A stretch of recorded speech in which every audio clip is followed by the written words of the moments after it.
Bonjour à tous et merci beaucoup de m'avoir invité. C'est un grand privilège d'être ici. Et je ferai de mon mieux de parler français. Mais merci à Daniel et tous pour me donner cette occasion. Je vais parler des grands espaces à haute naturalité qui se trouvent à travers l'Europe en ce moment. Et comme le titre indique de mon discours, il s'agit de sans souche, sans gestion. Sans beaucoup de choses d'intervention en effet, mais avec beaucoup de naturalité.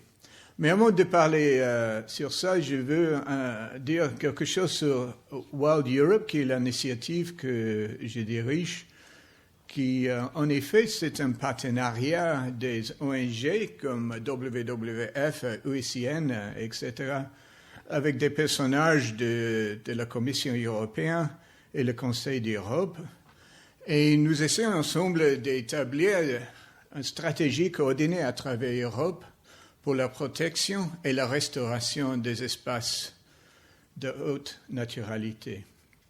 Le président, c'est Ladislav Miko, dont quelques-uns d'entre vous connaissez déjà comme l'ancien président de la Commission européenne sur l'environnement naturel. Et nous essayons essentiellement de créer les politiques et les promotions qui vont assister les initiatives qui se déroulent par terre. Alors, les espaces à haute naturalité sont quoi en effet? Quelles sont leurs caractéristiques principaux? Ça a été couvert magnifiquement déjà par M. Pont et M. Genoux. Mais en effet, il y a des caractéristiques que vous allez reconnaître, gouvernées par des processus naturels, non ou peu modifiés. Bien sûr, il y a très peu de terrain en Europe qui n'est pas modifié. Il y a modifications partout presque. Mais ça c'est une caractéristique qui domine de plus en plus les zones déjà protégées. Suffisamment grand pour le fonctionnement écologique. Ça va dépendre de l'habitat, bien sûr, mais il faut avoir des guides essentiels pour ça. Et sans activité extractive et aussi sans infrastructure humaine, le plus naturel possible.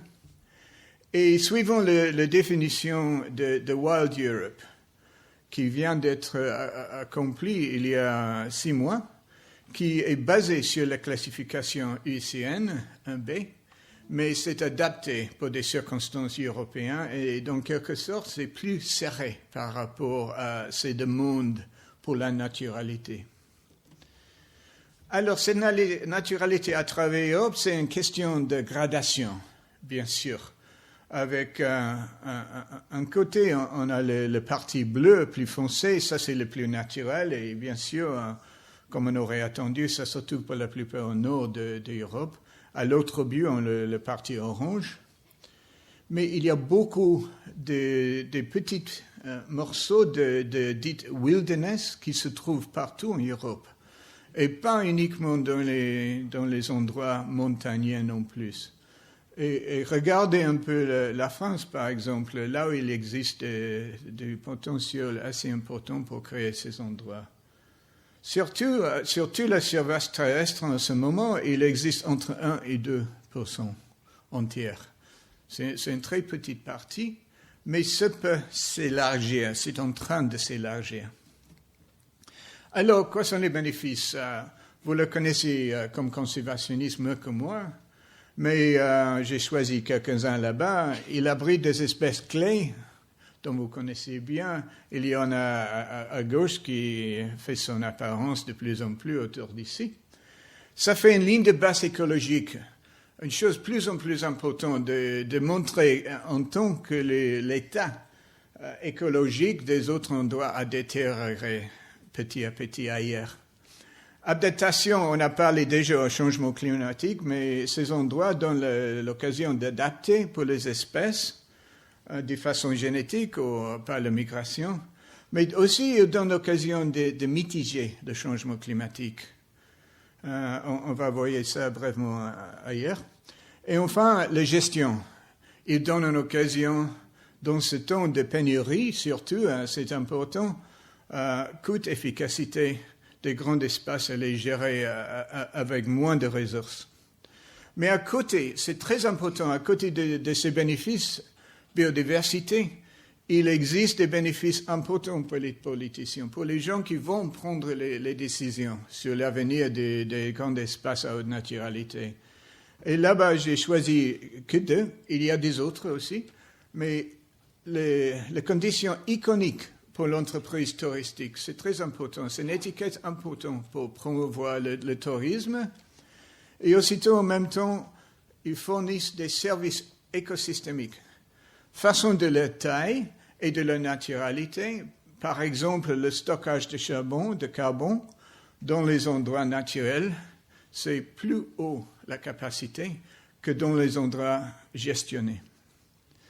Et aussitôt, il y a les autres bénéfices, atténuation des inondations et purification des eaux, tous qui portent des bénéfices en termes de monnaie, aussitôt qu'en termes écologiques. Et c'est ce revenu et cet emploi qu'on peut créer pour les communautés locaux et pour les propriétaires terrains qui peut être très, très significatif dans la prise de décision pour l'avenir de ces espaces. Alors, voilà les bénéfices. Maintenant, quel progrès on a fait sur le champ européen pour le wilderness? Et là, il y a vraiment des bonnes nouvelles. D'abord, il y a la résolution du Parlement européen prise en 2009, là où pas moins de 538 membres parlementaires du Parlement européen ont voté pour améliorer la protection et la promotion et même les fonds pour les endroits dits de wilderness à travers l'Europe. Deuxième, on a mis wilderness pour la première fois dans la stratégie pour la biodiversité qui est publiée par la Commission européenne chaque décennie. Et ça reste la Bible pour les politiques et pour les fonds pendant le reste de cette décennie jusqu'à 2020. C'est très important pour structuriser la stratégie. Et tellement il y a la définition dont je viens de parler de Wild Europe, ça a été accepté par la CE. Et qu'est-ce que cette acceptation implique?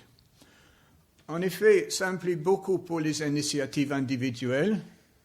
D'abord, il y a des principes que la Commission européenne vient de créer sur la gestion sans intervention à travers le réseau Natura 2000. Et ça comprend 18% du territoire terrestre de l'Europe. C'est très important. C'est juste dans les endroits à haute naturalité, les endroits nature sauvage, mais c'est un début très important pour nous, pour implanter cette idée en pratique.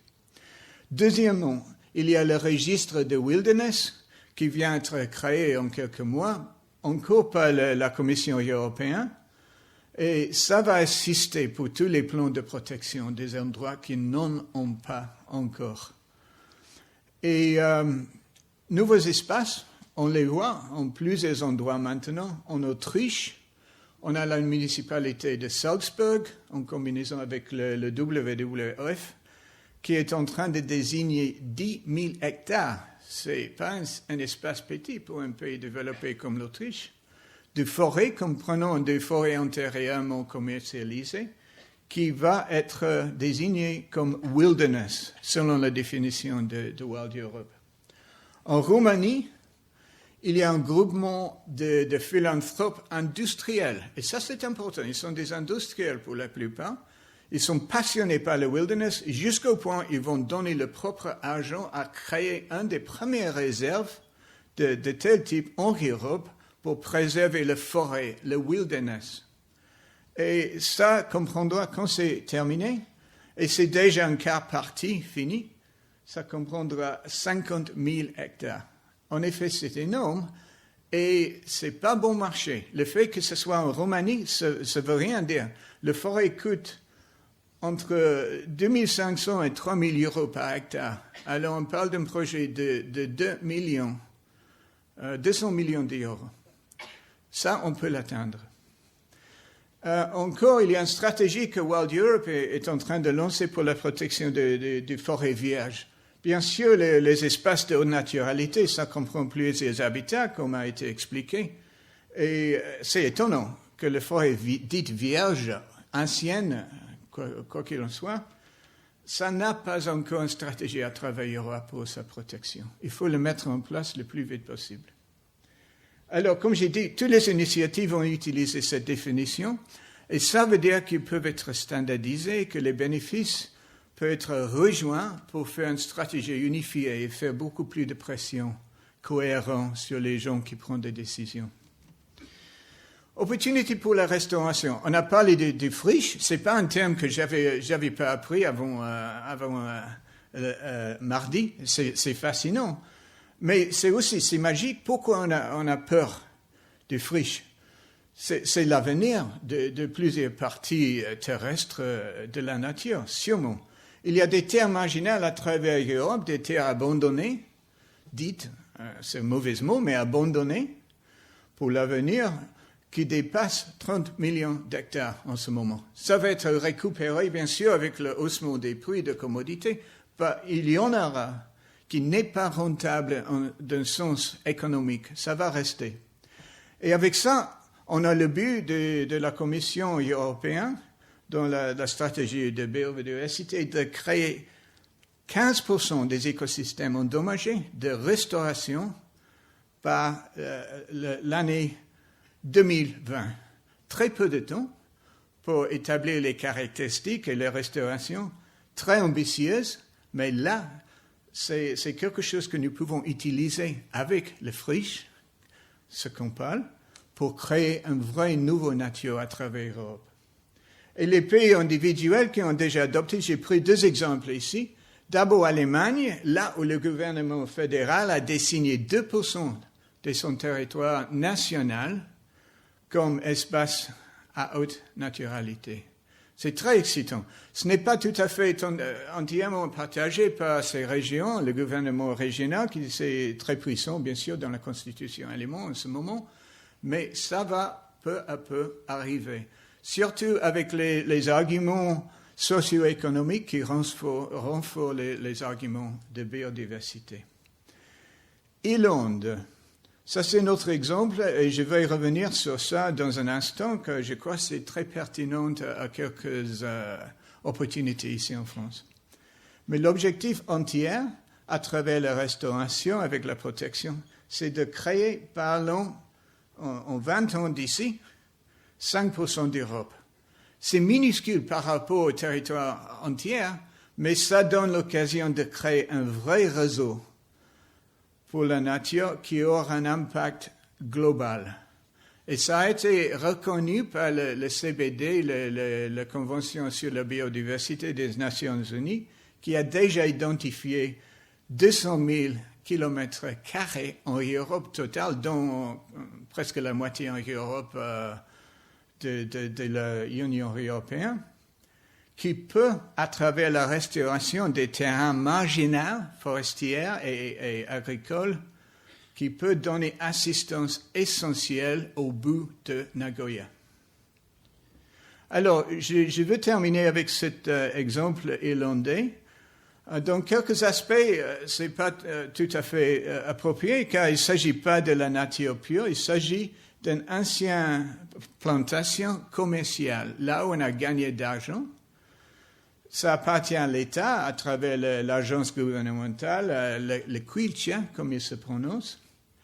Et les terres forestières qui s'étendent à 6 000 hectares, ce n'est pas plus rentable. Ça a été rejoint dans cette initiative avec le parc national à côté de Ballycroy qui a donné encore 5 000 hectares de pâturage, de terrains humides, pour créer un espace de presque 12 000 hectares. Et là, après une quinzaine d'années de restauration, de réintroduction des espèces disparues, on va arrêter l'horloge, disons, et on va dire plus d'intervention. Ça deviendra le wilderness.